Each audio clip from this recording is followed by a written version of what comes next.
Olá, bem-vindo ao nosso segundo vídeo sobre o mini curso da calculadora HP2C, segunda parte do mini curso. Trabalharemos então inicialmente com porcentagem e aí, tendo em mãos a calculadora, vamos então fazer um cálculo sobre qual é o resultado de 140 mais 5%, quer dizer, 140 mais 5% de 140.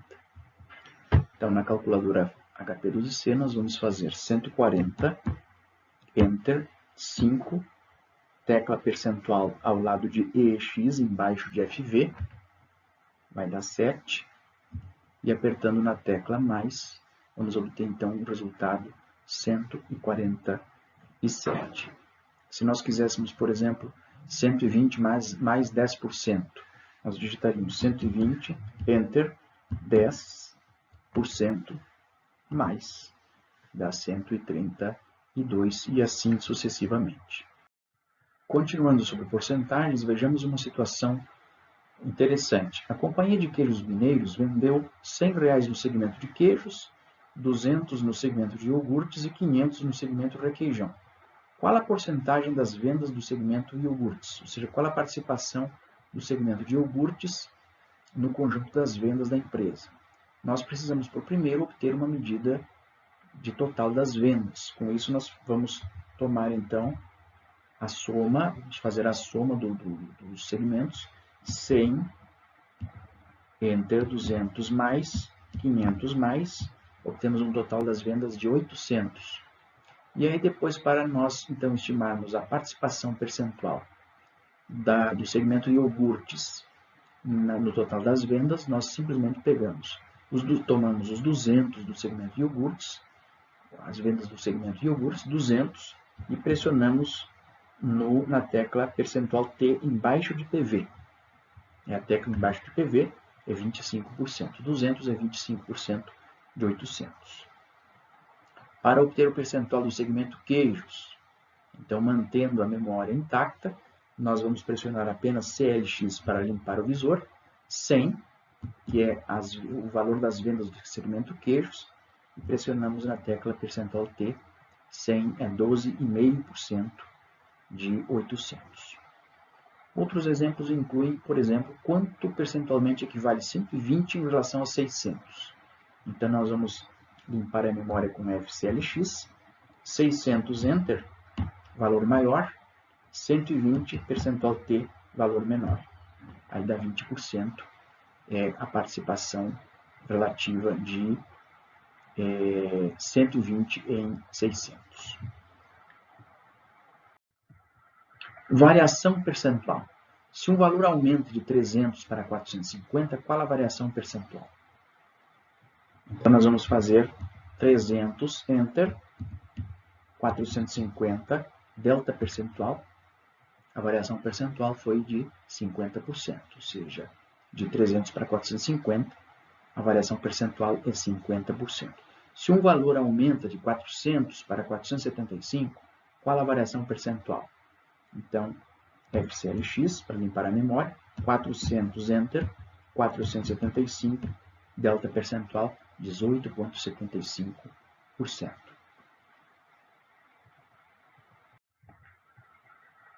Outras funções de interesse incluem, por exemplo, extrair a raiz cúbica de 1000. Para extrair a raiz cúbica de 1000, nós temos que lembrar que é o mesmo que elevar 1000 no expoente 1/3. Então, para fazer isso, ou seja, para extrair a raiz cúbica de um número, por exemplo, 1000, nós vamos ter que, então, fazer a inversão do expoente, no caso aí 3, né? E transformar 3 em 1/3. Então, nós vamos tomar 1000, Enter, 3, que é referente à raiz cúbica, e inverter o número 3, pressionando em 1 sobre x, embaixo de i, e depois elevando 1000 na potência no expoente 1/3, 0,33, pressionando em y na x.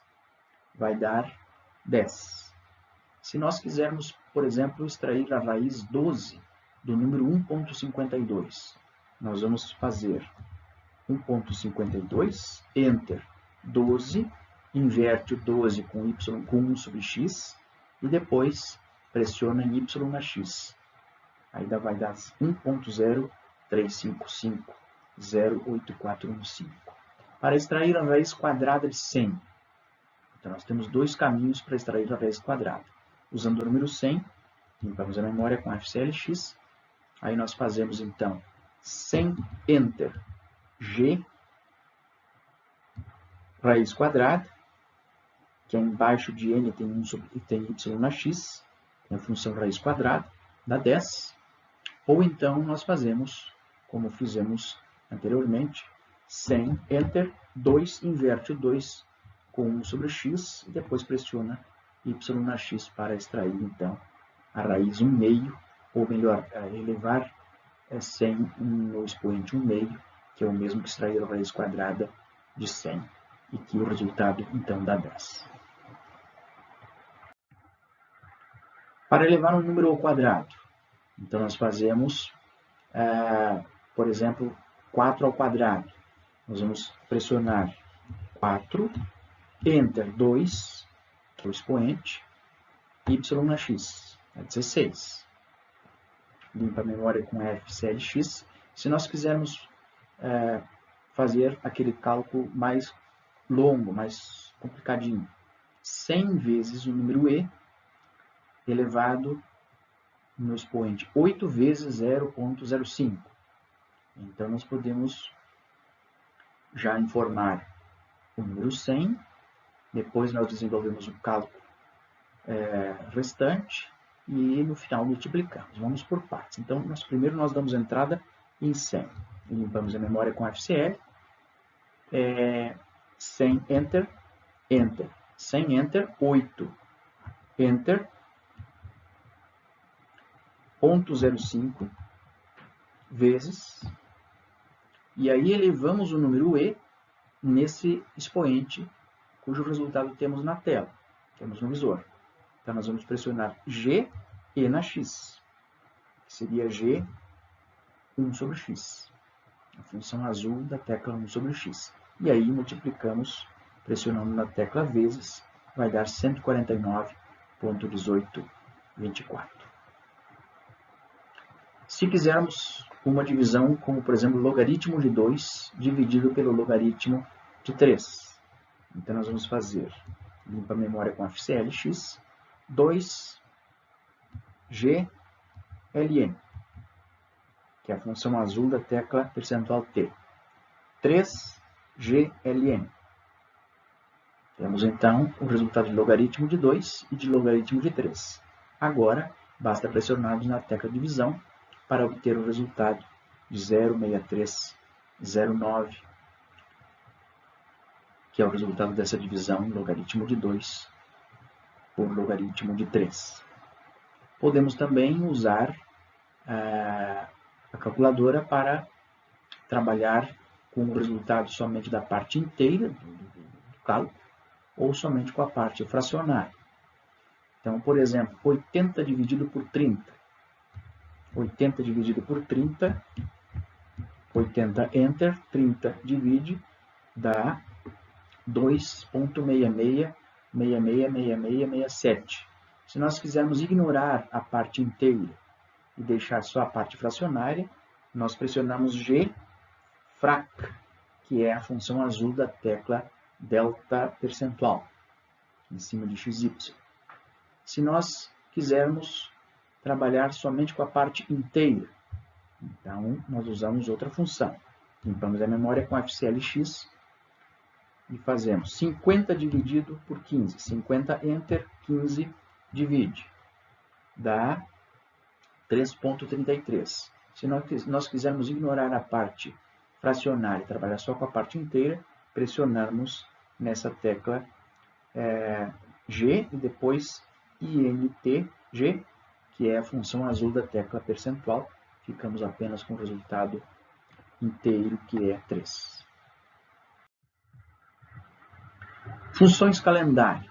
Ela tem uma interessante forma de estimar o número de dias entre duas datas e também uma data X dias posterior a uma data de referência. Então, vamos trabalhar com dois exemplos. Qual o número de dias entre o dia 1º de maio e o dia 19 de maio de 2020? E qual a data 30 dias após o dia 1º de maio de 2020? Nós sabemos que entre o dia 1º e o dia 19 de maio, temos 18 dias e 30 dias depois do dia 1º de maio é o dia 31 de maio. Vamos ver então como fazer isso na calculadora HP12C. Para o primeiro problema, então, nós vamos usar a função azul da tecla referente ao número 4. Então, nós vamos dar a entrada da primeira data, 1º de maio, usando 01.05.2020 e escolhemos com GDMY, G4, o formato diamesiano. Depois a segunda data, 19.05.2020, e aí G delta DYS, a função azul de EX em cima de Enter. Achamos então 18 dias. Então, qual a data 30 dias após o dia 1º de maio de 2020? Então, nós vamos dar entrada 01.05.2020, GDMY, G4, aí 30, que é o número de dias após esta data, 30, depois então pressionamos GDate, que é a função azul da tecla CHS. E aí nós então achamos 31 de maio de 2020, e bem à direita no visor tem o número 7. O que significa o número 7? O número 7 significa que o dia 31 de maio de 2020 era um domingo. Se fosse uma segunda-feira, teria o número 1. Se fosse uma terça-feira, teria o número 2. Se fosse uma sexta-feira, teria o número 5. Se fosse um sábado, teria o número 6. E assim por diante. Pode até conferir no calendário. É possível estimar o número de dias de um intervalo entre duas datas pelo calendário civil e pelo calendário comercial. Nós sabemos que pelo calendário civil nós temos um ano igual a 365 dias e pelo calendário comercial um ano tem 360 dias, entendidos como 12 meses de 30 dias cada um. Então, um exemplo. Entre 31 de dezembro de 2018 e 31 de dezembro de 2019, tem quantos dias? Como 2019 não foi um ano bissexto, existem 365 dias pelo calendário civil e 360 dias pelo calendário comercial. Para fazer a estimativa, nós então fazemos 31.12 2018 GDMY G4, 31.12 2019 GDYS.